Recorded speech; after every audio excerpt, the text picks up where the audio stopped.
పవన్ కళ్యాణ్ చాలా బాధ్యతాయుతంగా ఈ దఫా అసలు గెలిచిన దగ్గర నుండి ఆయన మాట్లాడుతున్న తీరు, ఆయన ప్రవర్తన హుందాతనానికి మారుపేరుగా ఉంది. బాధ్యతాయుతమైనటువంటి నాయకుడిగా, భవిష్యత్ ఆశాజనకమైనటువంటి నాయకుడిగా, రాష్ట్రం కోసం తప్పిస్తున్న నాయకుడిగా చాలా స్పష్టంగా కనిపిస్తున్నారు.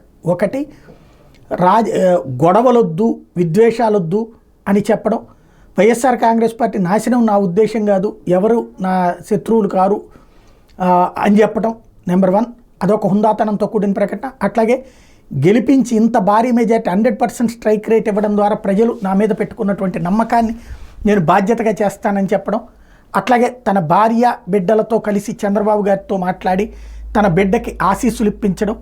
ఇదంతా ఒక ఎత్తు. ఇప్పుడు ఢిల్లీ వెళ్ళినటువంటి పవన్ కళ్యాణ్ తన భార్యతో పాటుగా కుమారుడు అకీరాని కూడా వెంట పెట్టుకుని వెళ్ళి నరేంద్ర మోడీ గారి ప్రత్యేకంగా అపాయింట్మెంట్ తీసుకుని ఆయన్ని కలిసి తన బిడ్డకి ఆశీర్వచనాలు ఇప్పించడం అన్నటువంటి మరొక కీలకమైనటువంటి అంశం.